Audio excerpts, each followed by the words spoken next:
you've really got to work out what the hell you're selling. And that's what your brand is all about. Your brand is what you're selling. So if you're out there fervently selling and you're not kind of understanding what it is you're selling, no one's going to buy it. Conversely, if you understand your brand and you don't know how to sell, no one's going to buy it. So this is why today it just seems such a good topic for us to actually both, you'll see a lot of overlap around it.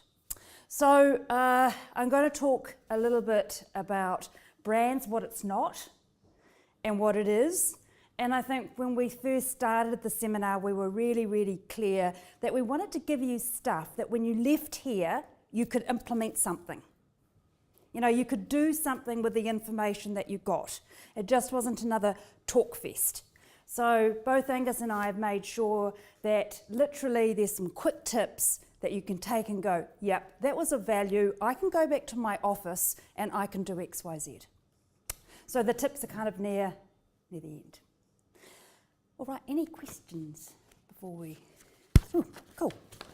All right, so here we've got, firstly, what isn't a brand. Often when I talk to people and we talk about brand, we seem to in New Zealand get very fixated on the logo or the design of your business card. To be very honest, that's one like tiny part of it. And what we've said here is, it's much more. So brand, it's not a solo activity with graphics, everything. It's way deeper. As an example, those 4 brands there were seen every year. Reader's Digest run a survey of the most trusted brands in New Zealand and worldwide. So those 4 there are in the top 10 of New Zealand's most trusted brands. They're not the most trusted logos, they're the most trusted brands, and I think that's a really big distinction. So when we talk about trust, trust is a very, very intangible thing, but if you ever get to that state, you actually, you've kind of, people want to do business with you because they trust you. And that's a huge, huge accolade. So you'll see right through my presentation, New Zealand's most trusted brands. The new survey is just about to come out. Unfortunately, top 10 don't really change. It's just what position they take, depending on what might have happened in that year. So they kind of jostle for some position. So there we've got some brands that we all know, we've all been brought up with. One of the one I want to focus on is Toyota in terms of the brand story. Toyota is a Japanese car company. And I think sometimes we actually forget that because I think they've made a very, very strong case of being a New Zealand brand and making New Zealanders fall in love with Toyota. And they've done that in very various ways. They're in a business where you could say for a lot of car companies, like for example, Honda and Mitsubishi and all those kind of things, that there is probably very little differentiation between the brands in terms of what the car can do. I mean, as soon as the car can do something and it's extra special, it's copied 6 months later in the new release. And a lot of the businesses that you are in are like that. There's not a lot of differentiation. Because what we do in terms of our products and what we sell in terms of our services, they really can't be improved upon terribly much to be able to get millions of people to want to actually buy them. So the difference often is our brand. And that's what Toyota did. And hence to the Toyota Corolla is the most favourite and most best-selling branded car in New Zealand. However, they've had to work hard and work very, very long to get that position. And this is another word you'll hear me talk about today, which is experience. They create experiences that you and I have we've all bought cars, we all arrived in a car today. They provide various experiences to reinforce that message. So we all know about the Toyota advertising, huh? About the one that springs to my mind is the guy, running down the hill on the flying fox with his father belly flopping, like my big uncle, and all those, so they kind of recreate what's very, very special about New Zealand and about how we actually want to have holidays. They also do a lot of sponsorships. They sponsor a racing series. They sponsor, one of their biggest sponsorship is grassroots rugby that they sponsor. So they actually were very, very strong in getting that televised in terms of, local rugby at its best. It's grassroots rugby. It's, the Kiwi way that we actually do things. I noticed the other day that on their latest match that they actually put on their Toyota website in terms of grassroots rugby, they had 6,000 likes in 24 hours. Because they're putting up content that people can actually view that they wouldn't be able to view. They have a fund that they put up for entrepreneurial thinking for people at college. So it's actually called Believe Scholarships.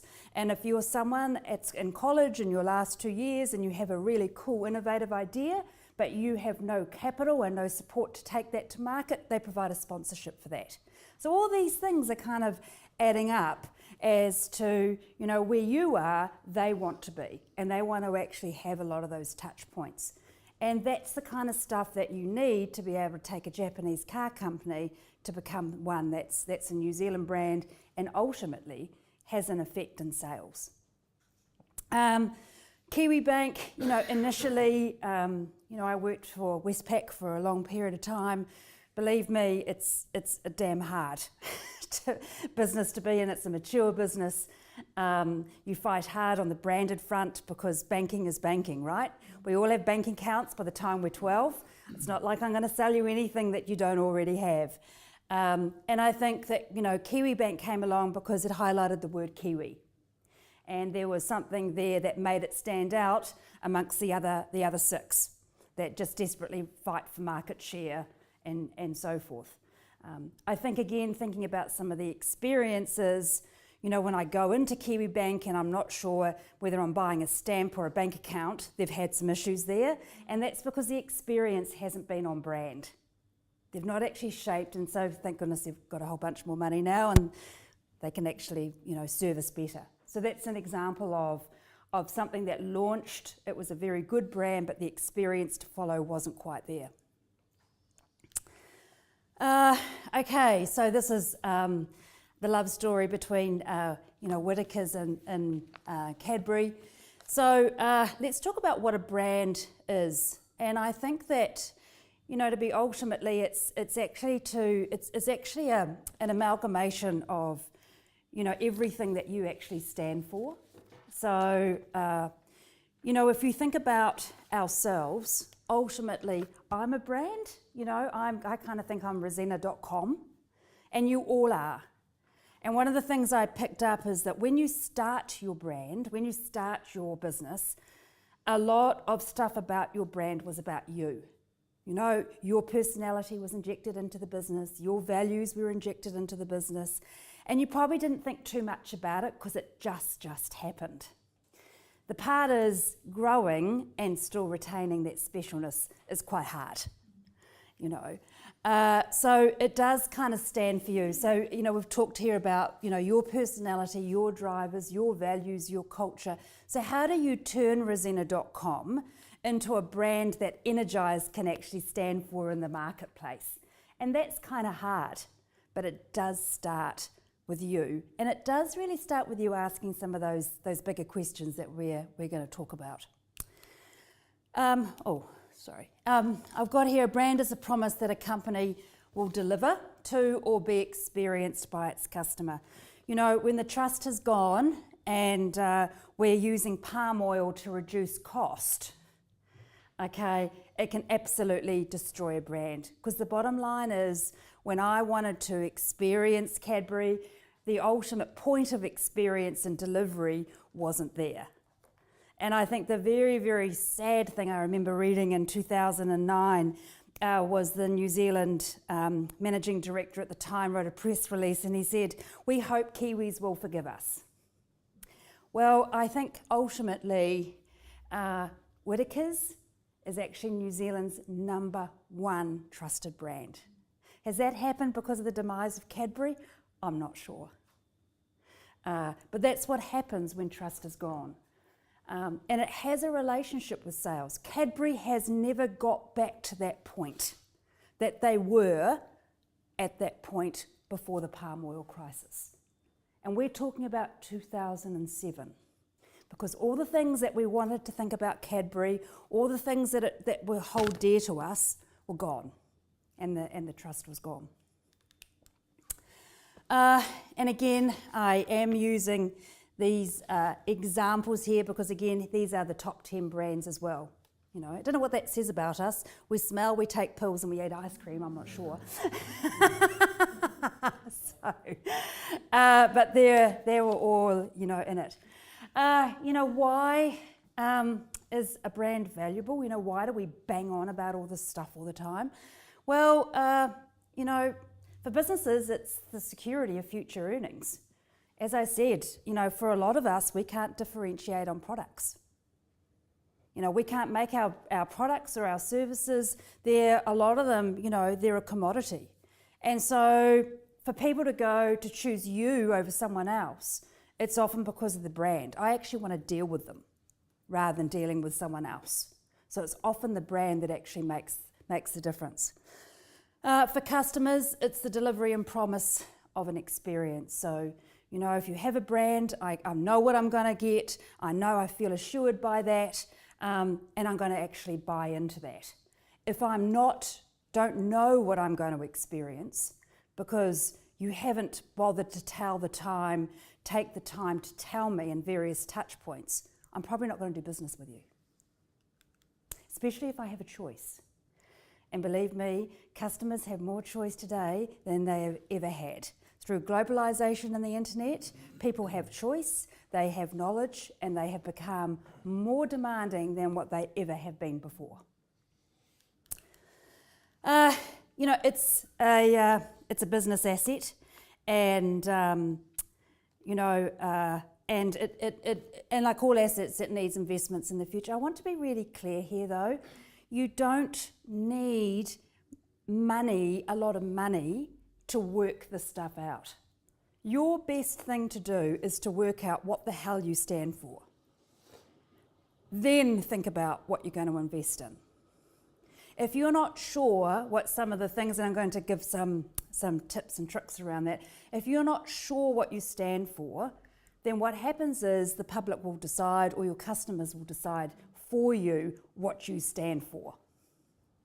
So in a vacuum, they'll actually make some assertions because of their experience with you. You know, I had an experience a few weeks ago with Mighty Ape. Okay, so Mighty Ape decided that's where I bought some technology. Up until now, I had a good experience. Unfortunately, they decided to take all their phone lines out, and I couldn't call them. That's fine, but their online chat was turned off for 3 days. So because of that experience, I now have a very, very different view of them. I have other choices that I can use. I don't have to use them. The fact that they're based in Glenfield, I actually had to go to Glenfield to deliver my goods that I didn't want because I had to return them in 3 days or I didn't get my money back. What do you think I was like when I turned up to Glenfield? And you've all had stories like that, right? And that's their brand. Because I actually can go and get that piece of technology in 3 other places now. And I will do. Because they didn't want to talk to me. And, you know, I didn't have time to get to Glenfield, believe me. When we're talking about, you know, it being an asset, look, you know, I'd love to think we all had, I'm sure Angus does, that we might have our brands on our balance sheet and be like Apple, that was recently valued at $247 billion ahead of Google, most valued brand in the world. Year-on-year growth, 67%. But, you know, I think it's a mindset, and it's actually treating it like an asset. But work out the stuff before you ever do anything with it. Work out some key questions that we're going to talk about before. You know, the other thing is it can become very, very strong employee of choice. People want to work for cool brands. You know, when people say to me, oh, I can never get staff and I can never get this, I say, well, what's your employee brand? What are people signing up to? Because especially, you know, younger people, they take all that into account. And if you don't actually have a brand or you haven't decided to put any time into it, they don't know what the heck you are. And so they'll make certain assumptions, just like I made certain assumptions about Mighty Ape. So here we have, you know, the more convincing and credible your brand, the faster people will trust your business and the more attractive you'll be to employees, customers, and I think for a lot of us, investors. You know, we may not, whatever our plans are, we may want people to invest in us. We may want people to buy us. Well, this is where it kind of starts. So you've got to work out what the heck an investor would buy now, not when you're kind of thinking about when you're actually going to sell it or ask people for money to invest, because they're going to say invest in what? So if there's one thing, please, can you remember, let it be this. A brand is more than just a logo. You know, it's an experience that you have decided to create for them. Look, I've got a brand, and I've got the brand test here that you're very, very welcome as a takeaway to actually take this away. It's the starting sheet of questions that I think you need to ask yourself before you invest in anything. In terms of a business owner sitting down and going, well, what the heck does my brand stand for? You know, what is unique about the way you do things compared to your competition? You know, what do you value which are around your beliefs? 3 things your team would love to say to us. We recently did some research around a particular company's brand. They had manual workers working as a production business. We asked the production team what they loved about their brand, and then we asked the CEO and the senior management team what they loved about their business. The answers were diametrically opposed. We had the CEO talking about, I love coming to work, I love how we're passionate about our customers, you know, it's a joy to work here, where we had the production team saying, I'm not sure. I don't know. Would I use the word love? I'm not sure. So there's a huge disconnect automatically in that business. 3 things clients would love to say about your business. Conversely, we did some work and we asked the customer service team in a business, obviously they're client-facing, versus the senior leadership team and the owners of the business. You know, what would the clients say that they love about your business? And again, we got the grand view, oh, well, they love us because, you know, we're responsive and we care about them. And you got the customer service team that says, well, actually, they just, you know, we can't get an order out on time, so I'm not sure what they actually love. I'm not empowered to actually help any of their queries. I have to go and find 2 supervisors to answer a question. So, you know, I'm not sure about what this love thing's supposed to be. So automatically you've got a disconnect. And what happens is when you haven't decided what you want in your organisation in terms of your brand, and it is about consistency, those clients and the people internally, they will make up what they think based on their experiences you stand for. So take control of your brand and make sure that every touch point's consistent, because in a vacuum, people will make it up. Okay, so here is, you know, we've been doing this for about 5 years now intensely in terms of working for with Kiwi companies. And here's some things that we actually see time and time again. That example that I gave you around that disconnect is not unusual at all. Not unusual. And even in smaller businesses, people that have smaller businesses of, you know, 3 or 5 people, I can guarantee you when we've done some of that research, there will be some disconnects around that. So communicating your uniqueness. I think this is a very Kiwi thing in terms of you fail to truly understand what makes them unique and are very uncomfortable claiming that status. Every business to stay in business needs a differentiator, and you know, as I said, a lot of us cannot differentiate on what we do on our products and services. It's our brand that actually makes the difference, and people will pay a premium for that. I still debate whether Apple is any better than some of the other models that it competes against. But it has a premium on pricing because it's created that brand. Being everything to everyone. This is, I think it's because we live in such a small country, but I'll say to people about, so who's your target market? Oh, everyone. Everyone is my target market. The problem with that, and I've got here, is dabble and die. The problem with about you owning everything is the bottom line is, guys, that there's more companies out there that are more targeted and their offer is more targeted to the needs of their target market. And they will outbid you at every time. So just be really clear about who your target market is and how you're going to sell. Because you actually, and Angus will talk about this, you're actually solving problems. If you cannot know every single problem that every single business ever has. So be really key about what it is you're going to focus on. Lack of ownership of the brand by its owners and not understanding that the brand is at the centre of the business, not left or centre out the door. We have a saying that says, the fish rots from the head down.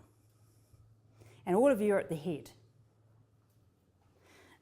So the positive things, the fresher the head, the better the rest of the body. So you guys need to get this right. It's not like, oh, well, can you go craft out our brand to someone, someone else in your business. It really actually stops with you. Okay, some very, very quick tips before pass over to Angus. Think like a dog. So remember, some of these things we're going to talk about are what I call mindset tools. Okay, not talking about spending anything on anything at this point, just getting the right brand mindset. So a powerful brand starts with the right attitude. This reminds me of a story I had where I was looking after a friend's dog. Now this dog was smaller than my cat. My cat's not enormous, but this little dog thing, I'm thinking, oh my gosh, when are you coming back? And she said, well, you've got to take it out for a walk. What? This thing walks? I couldn't even believe the thing would walk. I couldn't even see its legs because it had so much fluff and all that kind of thing. And I thought, oh my God. So anyway, I took it and found, went onto my map and took it to the dog walking parks that I could take it to. And I couldn't believe it. This thing, like tiny, tiny thing. She took on every big dog in that park. Every big dog. We're talking about Labradors. We're talking about, big Weimaraners. And that didn't have an issue. And I'm like, oh my God, they're going to eat her. They're going to eat this dog. How am I going to tell a mother? The dog's gone. But, the dogs just step back. And, I think, one of the things that little dog had, besides terrifying me, that she was going to be eaten up, is that she had guts and she had a hell of a lot of self-belief. She didn't know she was as small, as insignificant as what I thought she was. And those big dogs, they just bowed down. And that's a lot about us thinking like a big dog. We may be really small in our business, but you've got to have a big attitude because it's all about perception and self-belief. So right from the start, you need to imagine you're as big as anyone in your industry. And I talk about us a little bit about be Apple, Apple eyes. We all know the story about guys that started off in their garage that thought about technology and thought, let's do this differently. And look where they are. Make waves in the right pool. You're always a nobody until you're a somebody. So, be noticed right from the start, building the reputation and brand you want and, plan for it. So, work out those tough questions now that we talked about. Work out these tough questions here because this is kind of the starting point. And then plan for it. Don't sit there and let people react and then you're actually having to pooper scoop yourself around it. Plan how you want your business and ultimately your brand to be positioned in the eyes of the industry. I think about Charlie's there. Charlie's entered a market that literally most of the competitors had been in there 10 to 16 years. They had the market share totally sewn up. Here comes something that had a persona to it. It was Charlie, which a lot of people saw as Mark Ellis. It was a little bit cheeky, it was a little bit edgy, it was a little bit your best mate. within a year, they managed to get 10% market share of that orange juice market. Was their orange juice any better than others? Well, it probably had more pithy stuff in it, but believe me, 6 months later, most of the other brands had actually followed that and come out with a competing brand for it. What they had was something that people actually wanted to buy, that personality. They wanted to buy that. If I've got a choice and you're all the same, I'm going to buy that for lots of reasons. Maybe it's because I want you to be my best mate. We've got Xero here, sell real-time information. Here they are about, they kind of realised that that's what we wanted in our businesses, right? We wanted real-time information, and they provided it. So it wasn't an revolution, it was an evolution. So they were very clear on meeting the need. I've got here, show off outrageously, I'm a marketer, I'm going to use some of the worst examples ever.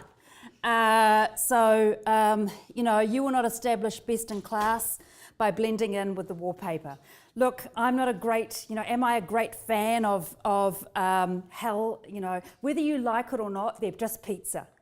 And believe me, Pizza Hut and all those other ones had been firmly entrenched in the market for a very long time, and they had big power behind them.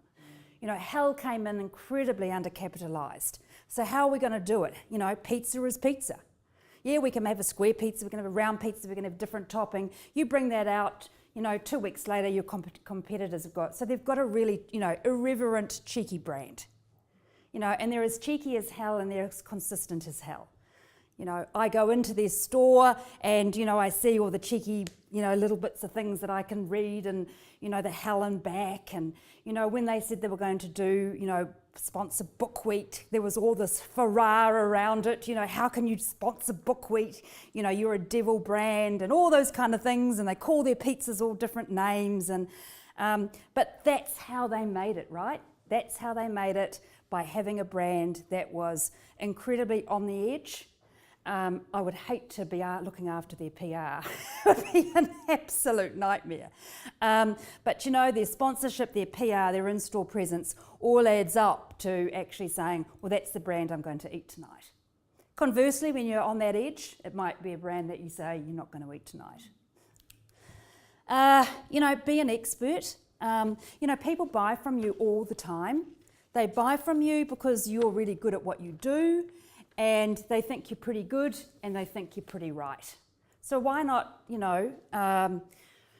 do what they think that you are, and tell them a whole bunch of stuff about your business, because you're really smart about your business. You're really smart about your products. Start talking about it, because otherwise you wouldn't have all these people purchasing it from you.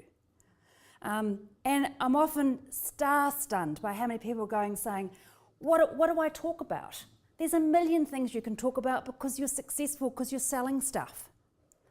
And in this day of social media, you don't need to spell. You don't need to know how to spell at all.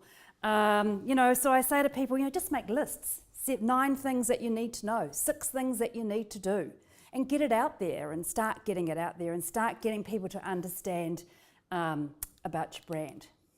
And we've said here, deliver it through speaking, blogging. I think a lot of us think that we don't know enough, but you do, because you're all successful business people, so you do. Lastly, win awards, going for awards. One of our clients was the BNZ Small Business Winner of the Year award, and we did quite a bit about entering them. I cannot believe the publicity we got for that. Not obviously as much as the client did, but it was huge. We got write-ups in magazines, we used it to profile us. Find out what awards you need to do and enter the damn things, because it will take your brand places that you have never been before, because people like dealing with success. Okay, so guys, some really easy tips that you can take, you can think about. Get planning this stuff here as a takeaway. I'm going to leave that over here. This is going to be the start of your brand. That's a part of your brand plan that you're going to start. By the way, even runner-ups and winners are always noticed. So we've been runner-ups and things, and people kind of think, oh wow, they almost won. Well, that's okay. So don't be afraid of that either. That's the start of your brand plan. Okay. You would have seen on your seat, another thing that we've got is we've got an ebook, and it's for small businesses with big plans, and I'm sure you've all got a big plan. It's a lot of little good articles there. Go fill your boots, download it, fill your boots. It's worth nearly $60, and again, look, just go in and download it and have fun with it and read it, because a lot of the things are going to back up what we talked about today. And that's it. Okay. Angus.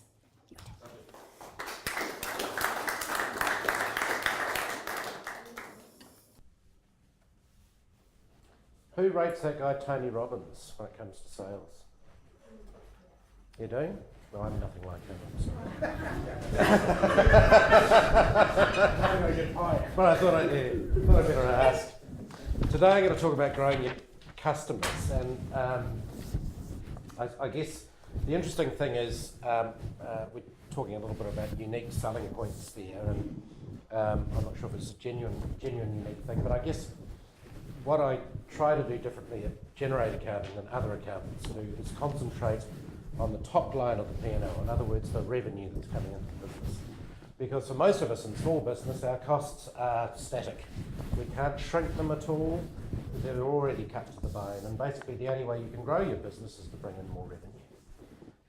And so for 20 odd years, I tried to avoid accountancy as much as possible, and I went and worked in sales and marketing roles, and led a number of sales teams during that time, and we got some good success. And there are some things that we learned out of that process that I think are applicable to all businesses.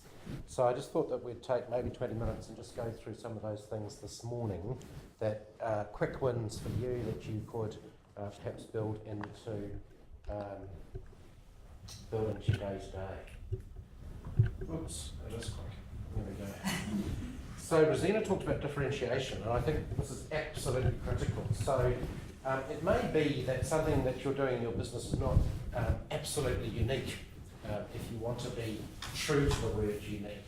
But it may be something that you do or give more emphasis to than one of your competitors. So I think the start of working out your differentiation in your business is think of everything you currently do for your customers, and importantly write that down. Because it's very easy, and I find this all the time, that unless you've committed the stuff to memory, that people will express real surprise when you just accidentally mention something you do, which you don't think is particularly important. People say, oh really? I've never imagined an accountant or a lawyer or a web designer or whatever doing that for me. And so it's really important that you're very detailed in terms of what it is that you do for your customers or clients. Even if you don't think it's significant, write it down. And that's really where the gems start to come out, because often we don't know what our customers perceive as being significant. And then, anybody who's a client of mine will know that I bang on about packaging all the time. But the telcos, of course, were probably the first to seriously start doing packaging. But essentially that's the opportunity to bring in all that differentiation and build up some products, particularly if you're selling services. Because people need to perceive value in what it is that you do. And so a lot of the gems that will come out of just deciding what it is that you currently do for your customers and how you do that differently from your competitors, you can put into those packages. And that's all about creating value. Analysis and segmentation is not as boring as it sounds, but it's really important. And I would share what Rosina said. Target an industry vertical. Really what an industry vertical is a type of business, all right?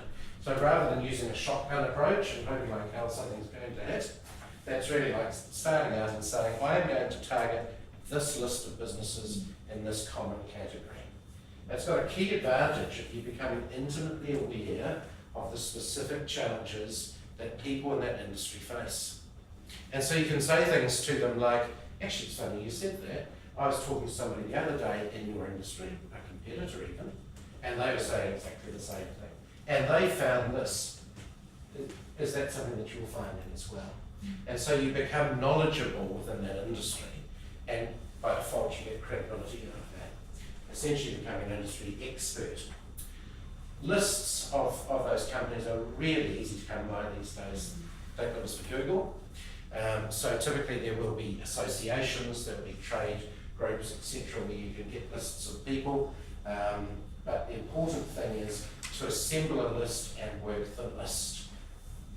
And then start at the top of the organisation and work down. This seems really quite logical, but so many people don't do this. So if you're going to contact a company out of the blue, try and start at the top. Try and start with the managing director, the general manager, the chief executive officer. You don't succeed, all is not lost. But if you do, they will typically refer you to the person who's the decision maker. And guess what? I've just been speaking to Bob, your CEO, and he suggested I give you a call. Is that a warm lead? So the advantage of starting at the top is absolutely critical. And then as you start to get some runs on the board, you need to reflect on that Pareto principle, the 80-20 rule. And that is that 80% of your revenue will come from 20% of your clients. So when you think about that, of those customers that are providing the most revenue for you, what do they look like? And how do you get more of those types of customers? So that's something that's really important to reflect upon. Now, a little bit of accounting, but not too much. These are really sales metrics. So these are really common to high-performance sales teams. Know your metrics. So what is the average value of a sale to you? Does anyone in this room know? Have you calculated what your average sale value is worth? Couple. Everyone should have it down. That's absolutely critical. And then how many of those sales do you need to make every day, every week, or every month in order for you to attain your revenue target for the year? And the day one is critical. Because if you do a budget for the year, and I'm not even going to ask that question because I already know the answer, how many people have done a budget for the year? I'll probably get about 3 or 4 hands go up. But if you've done your budget for the year, you can then chunk that down into a daily revenue target or daily sales target. And that's a doable thing. So if you've got a $500,000 budget for the year, that's an enormous number. But if you chunk that down to a daily target, it becomes achievable. And so, for instance, if your daily sales target is $1,000 and you don't do $1,000 today, guess what your sales target is tomorrow? It's $2,000. And if you don't do that tomorrow, then it's $3,000. So it helps keep you on track. So the numbers are actually quite important in this. And then you need to work out, so how many suspects? So suspects are, we talked about targeting a vertical. So say there are 100 companies in that particular vertical within the geographic area that you're targeting. They're all suspects. They're suspects simply because you haven't qualified them yet. You don't know if they're even interested in you, you haven't spoken to them, etc. But how many of those do you need to create X number of prospects? And so that comes with time and experience, but over time it'll become evident that, for instance, you might need 10 suspects to create 3 prospects to create 1 sale. And so that drives your sales activity. And in other words, what's your closure rate? So you can work out how many you need to start with to get down to qualified prospects to close. And then, of course, that then drives your activity. So those metrics are really, really important because they create discipline for you. And one thing I say to all clients who come to see me is, do you enjoy selling? Because if you don't, go and get a job. If you're small business owners, you must sell. That is your number 1 priority because nobody else is going to do it for you. So I had this conversation actually, it was a fairly confronting one with a young woman who had a fabulous business opportunity and her execution was abysmal. We just could not understand this was such a good opportunity why this was not translating into ongoing work for her. And the reality was, when it boiled down to it, she hated selling. She thought it was onerous. She hated the rejection that she got from people saying, "Oh, don't bother me now," or "You rang at the wrong time," or "I'm not interested," or whatever. And so we worked through some techniques around that. Interestingly enough, if you're prone to feeling rejection, people are not rejecting you; they're rejecting your proposition. Remember that. So it's not personal rejection; it's the way that you're pitching to them. We tried all of that, but at the end of the day, she just could not get over the selling business. And her dream for her business was to find a business partner who would do all the selling for her and she would just do the business. Unfortunately, it doesn't work like that. So a little bit of a confronting thought for today, but if you don't like selling, go and get a job, preferably not in the States. But it's really important. So hopefully that's kind of thought, if you're being consistent about the way that you approach the business, then you'll know exactly how many calls you need to make. And it might be that you put 2 hours aside each day to do those sales calls prior to getting on with the day's work. Interestingly enough, some of the best times to call, particularly if you're starting at the top of an organisation, are before 8 in the morning and after 5 at night. Because guess when the boss is going to be there? And he'll be the only one, or she'll be the only one there to answer the telephone. So often early morning calls are actually really good.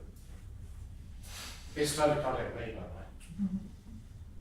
And then think of your elevator pitch. So an elevator pitch is really something that's going to stop traffic. And it's an American concept, of course, hence the word elevator and not lift. But it's basically, if you think you jump in an elevator, you met somebody for the first time in that elevator, and you're going to the 5th or 6th floor of the building, then you've got probably 20 or 30 seconds to get across what it is that you do. One thing I never say to people is, hello, my name's Angus and I'm an accountant. Because generally I find they start walking off in the other direction. So it's really important that you differentiate yourself and you don't introduce yourself necessarily as your title, because your title means nothing to people. There's a fabulous video that's available on TED Talks, for those of you who have watched any of those TED Talks things. It's by a guy by the name of Simon Sinek. It's like any name, and it's called Begin With Why. If you haven't watched this video, make sure you watch it. Begin with why. And basically the premise of that is people don't buy it off you because of what you do, it's essentially why you do it. So your elevator pitch really needs to be honed around starting with an action verb. So in other words, I help or I show. I would suggest you don't say I teach, so it's a real turn off. I don't know what it is about that word teaching. So I help or I show, and then you say, in my case, business owners, because that's exactly who I work with. I don't work with trusts or rental properties or whatever, I solely work with business owners. How to make their companies worth more so that when it comes time to sell, they get the best possible price. Does that scream accounting to you? Does it pique your interest? It's like, ooh. So one day I really do want to sell this business, and this guy might be able to help me with it. So when you're thinking about your own elevator pitch, it's really important to make sure that the action part of it actually relates to what's in it for them. It's nothing about you. The key thing about selling is that the whole sales process can really be summed up with gleaning information from the client and positioning everything so that they look good and it solves their problems. That's really what sales is all about. So, the next bit, which is really important to do, is actually prepare for the meeting. I used to bang on about this to my sales teams, and it was really hard to get cut through on this, but the most successful salespeople in the company routinely did this. So first of all, review the marketing material of the company you're going to see, because chances are they will have invested an awful lot of time in their brochures, websites, all of that sort of information to convey their brand, to convey what it is that they stand for, etc. So if you can weave that into the conversation that when you meet with the client, that's incredibly valuable. Read their website, but also review their competitors' websites. So again, this helps you understand the industry better. Perhaps mystery shop the business.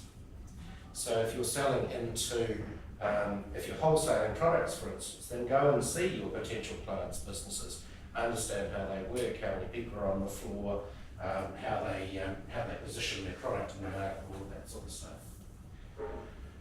Good luck with this one, but send out, get back and review a pre-meeting questionnaire.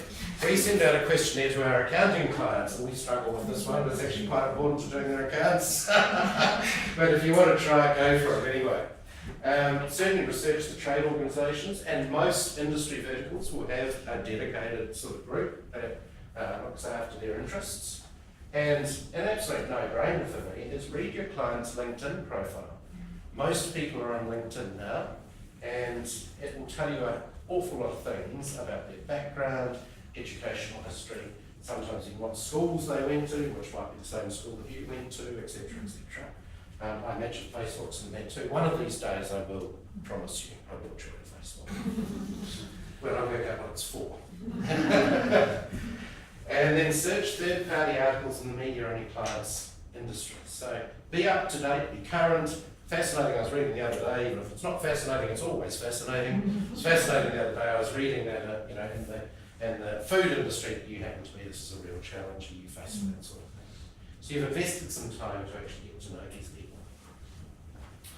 And then, as part of your planning, think about personas. This is hard to do when you first start out, but after a period of experience in the marketplace, pitching, etc., and those clients that you have won over, you'll start to develop personas. So personas are a sketch outline of a key segment of your audience. And you maybe develop 3 to 5 of them. Include a job title. So it might be Mary, Chief Executive Officer, Bob, Chief Financial Officer, Sally, Human Resources Manager, whatever. Think of whatever name you want to give them, doesn't matter. Include demographics. So it might be age, race, marital status, a whole lot of other things that are pertinent. And consider their individual's goals and challenges. So if you were selling to a chief financial officer, what is likely to be her key goals or challenges for her role, both career-wise and personal? All right. Starts to help you think about a typical type of client before you interact with them. Include some of their likely values and fears, because I'll tell you what, if you can solve a problem, that's great, but if you can help somebody get rid of a fear, that is even stronger, because it's an emotional connection there. And then of course, make sure that your elevator pitch actually works with those personas. So you might work out, half a dozen of them on a sheet of A4. You can even put photos next to them if you want to. And this is quite typical in sales organisations. So salespeople will be given personas. These are the type of people you will be talking to. This is the type of educational background they've got. This is their typical gender, age, experience, background, the size of their team, the expectations of their role, whole 9 yards, so that it's top of mind when you start interacting with them. Now, those of you who are clients will almost certainly have heard me bang on about this book, which I consider to be one of the greatest sales resources ever written. And if you haven't read this book, download it as an ebook, download it as a one of those ones you can play in the car, etc., etc. This is not a rah-rah sales book. All right? So this is a real researched, academically valid book on selling.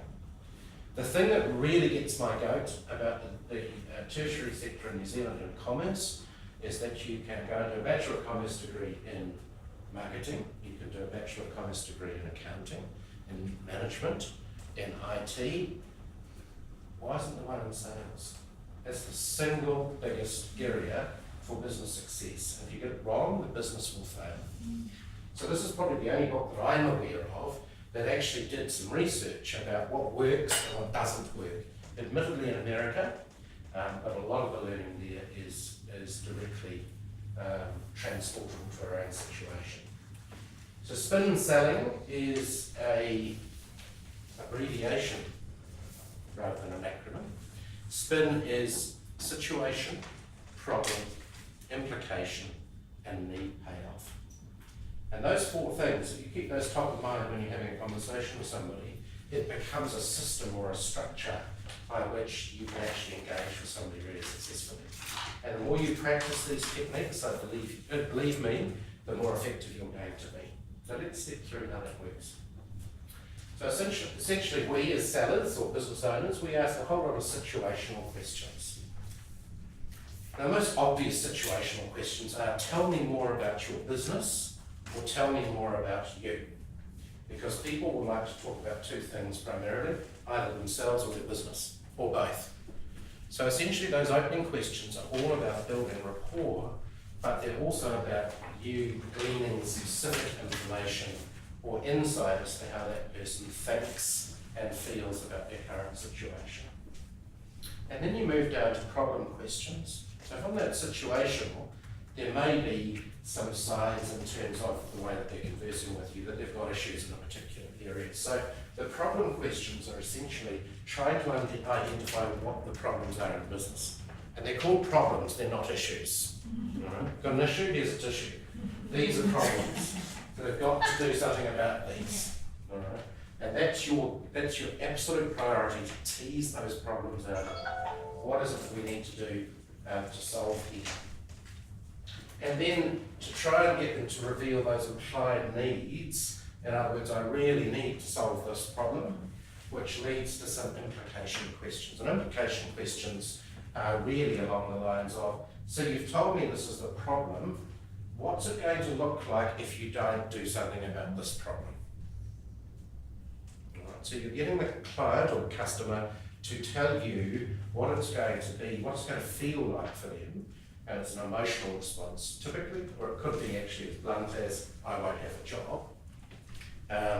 But it's kind of, so if you don't address this problem, what's the implication going to be for you, for the business, for the family, for the whole wider sphere of things? And then really the need payoff question is, so if the problem goes away, how are you going to feel? Is that additional time that all of a sudden you're freed up, you no longer got this problem, what are you going to do with that time? Right, so the sale becomes an emotional thing rather than a whole conversation about facts, figures, etc. The real cool thing about this is that if you glean all this information by following the spin system, then when you go back to present to them, bearing in mind this is just your first initial appointment with somebody, when you go back to present to them, guess what you do?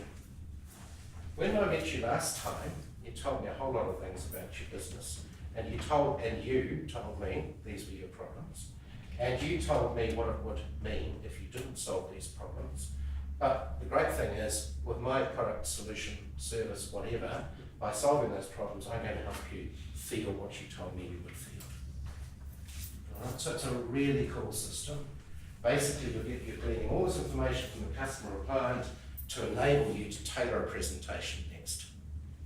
And so it's not selling. It's about understanding their needs. And so this is genuine, what people refer to as solution selling. But it's more targeted than that because you're actually touching into the emotional side of the buyer. So here's some examples of some situational questions. These are the big broad ones that we start with. Tell me a bit about your company. How many customers do you have? What type of software do you run here? Can you talk to me about your company's goals in the next 18 months? What, if any, are the significant challenges to be overcome to attain those goals? So really big, broad questions. In most introductory sales classes, they will say to you, you should ask many more open questions than closed questions. Closed questions can typically be answered with yes or no. Doesn't actually matter, so long as the question is targeted and you're gleaning the information. So don't get caught up on, gosh, is this an open or closed question before I answer it? Just ask the question, so long as it's got a purpose. And then those problem questions. So how much time in your day is devoted to spending on that activity? So in other words, you're trying to work out if it's really taking up a hell of a lot of time and that time could be better spent. How easy is it to use your existing solution? So is it really time consuming? How do you track your sales calls, for argument's sake? If they don't know, if you were trying to sell some sort of sales related product or service. Some implication questions. How many sales leads do you lose every month using a manual process? Obviously, if I'm trying to sell, an automated process.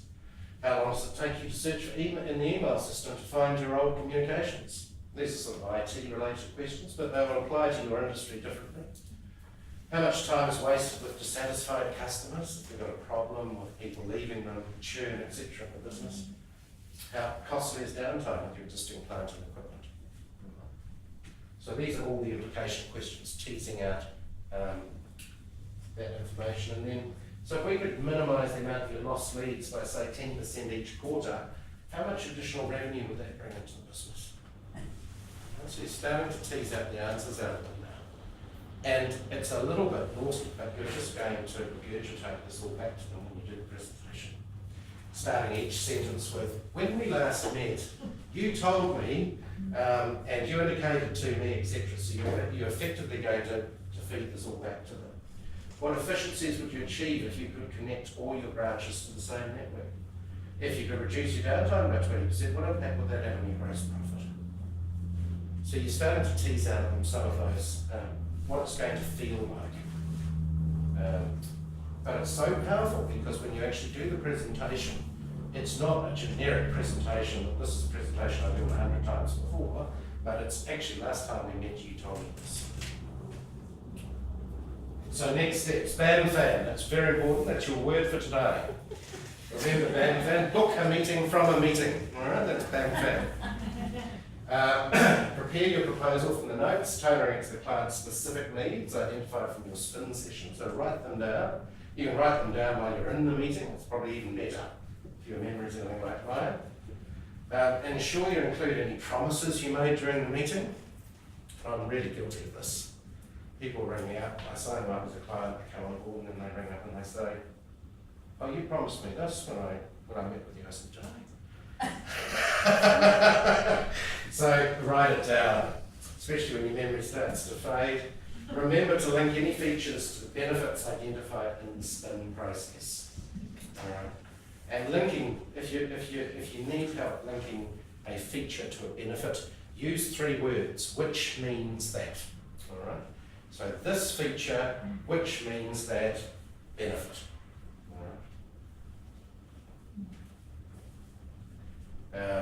And you will know, if the other observation I make too is if you want to understand what makes a really poor salesperson, go and buy some whiteware or a television at any of those main dealers, and they will list all these features off, or all these acronyms that are meaningless to you, and there is no benefit. You don't understand what this is all about, but it sounds good. And in the end, you probably make a decision based on price or brand or those sorts of things that Rosina covered earlier. So make sure you link your features to a benefit. Always link those to a benefit. Don't assume the customer will understand that what you are saying has a benefit for them. Hopefully that was useful.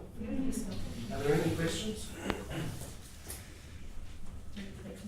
Exactly, benefit. Can you get to like selling? Like selling? Can you get to like it? Oh, like selling. Yeah, like, we kind of, I mean, I never had to sell anything when I was in a corporate, so I've had to, kind of not hate it, but can you kind of get to kind of a little bit like it? Yeah, when you get some wins. You get the wins, you like it. You get your wins and you like it. Okay, there's hope for us all. I knew the young man was talking about. Do you remember that thing that you promised me, Angus?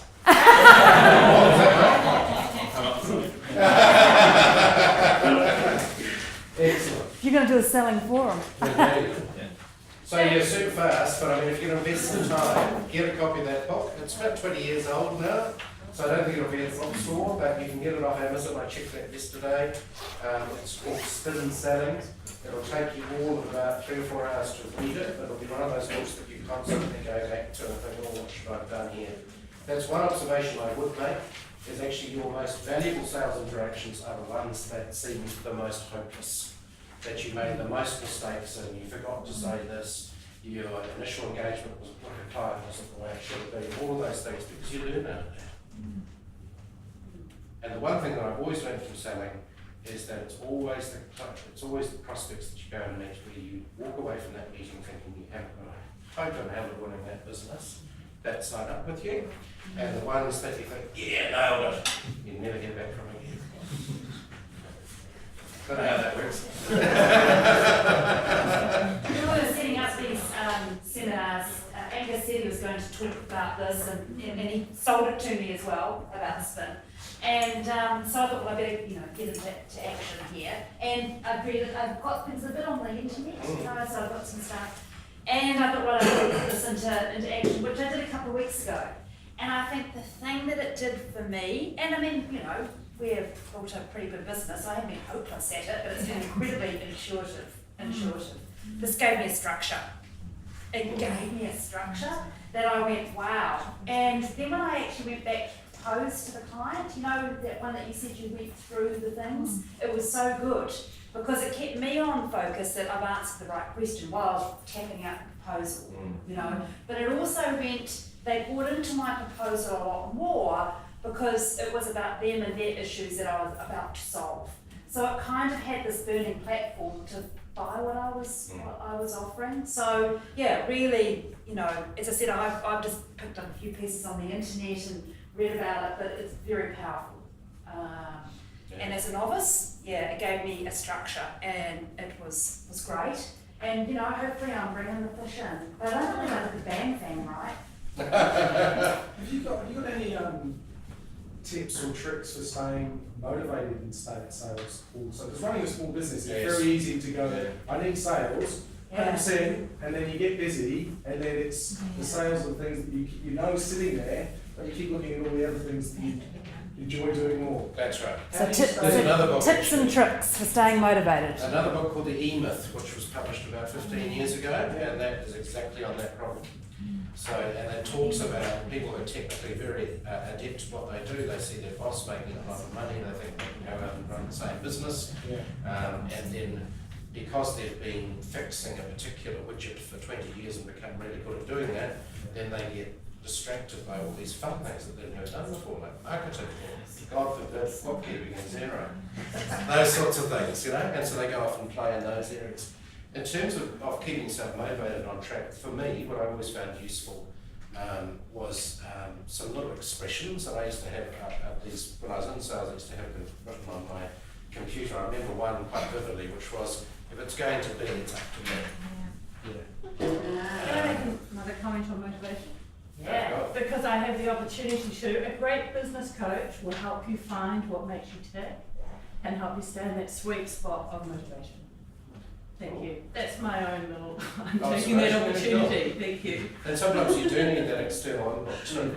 But I think it's about being disciplined about it. And years ago, I remember there was a rep who worked for one of my sales managers who had a really nice way of doing it. He always said, I really like getting no's because I know I'm closer to my next yes. Yes. And sometimes that's about it, because it is a sales game. You know, if you could get a trained monkey to get on the telephone and telemarket all day long, and you know they were really bad at what they did, then you know they're bound to sell something eventually. So it's really a question of how do you get a little bit more professional about it, and often using these sorts of techniques, it just helps you stay on track to make sure that you're covering off all your bases with the questions. The one tip I would give with spin is don't ask hundreds of questions because people will get really pissed off. So maybe half a dozen for each of those stages, but really targeted type questions. And truly, if you put that into practice, you will get results. The thing will sell itself because the client's selling it to themselves. I think too, one thing that I learned was sales don't take that long. No. You know, it's not like some of the other things we do, like reconciling Xero, and all those kind of things, you know what I mean? We can help you with that. But they don't take as long, you know, like it's like a 2-minute call, you know? So I just think, well, you know, it doesn't take that long, so I might as well. And the other little thing that I do is what I call job hatching. I never ever do sale one call on its own. I go, right, I'm going to do this for 15 minutes, and I put my timer on, and I'll get through as many calls as and I tell you what, you know, when you ring it up, you just get so peeved off by the end, you go, I'm just going to ring now, or they're going to ring, you know what I mean? So you get more confident doing it. I broke my confidence when I rang once, and that was when I got broken. When I sat down and said, right, I'm going to be in a room here, I'm going to be here for 15 minutes, that's all I'm going to be, and I just got on that phone and did it. And as I kept doing the calls, I got more confident. Even if they said no, I was so desperate to get that yes. You know, so that kind of, and I think it's about finding what works for you. But that kind of, the timer, I'm going to go 15 minutes of hell, and then I'll be fine, you know, and I think if you just closed one too, you just won a deal, that's the time to get on with it. yeah, Because you're pumped, you know. You're pumped, yeah. So, you know, when those sales come in, that's actually right. I'm going to make 5 or 6 sales calls and do my sales calls with them. Yeah. Yeah, I guess an adaptation on your scope that I've used is it a now thing or a later thing? Bring it up. I actually use it now. Is it what, sorry? Is it a now thing or a later thing? Try and bring.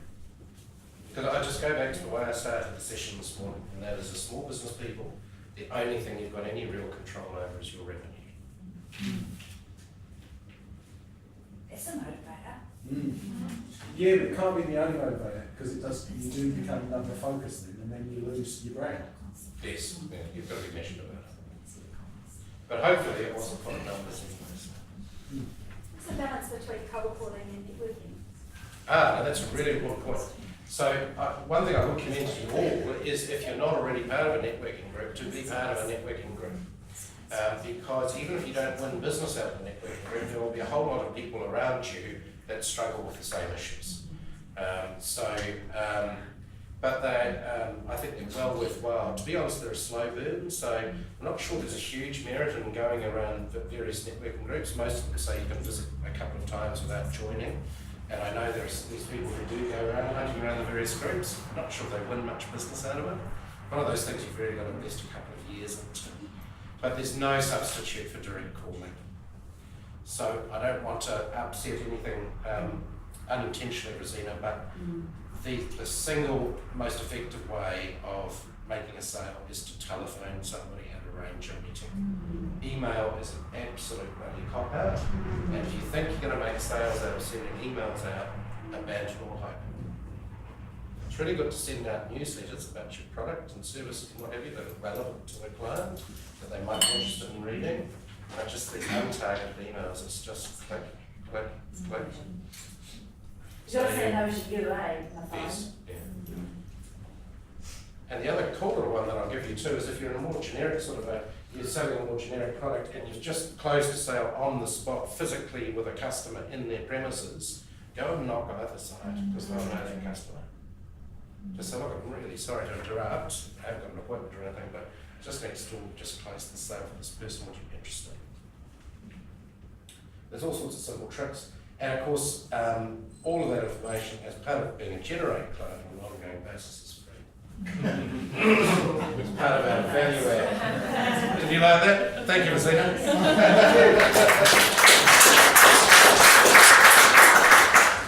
I just want to say thank you on behalf of everybody. I've actually worked with Rosina and Angus, and they're very giving people, and I just want to say thank you to both of you for giving up your time and your valuable information, and certainly a lovely morning tea this morning on behalf of all of us here. So thank you. Thank you. Thanks, guys. Yeah, well, thank you for coming.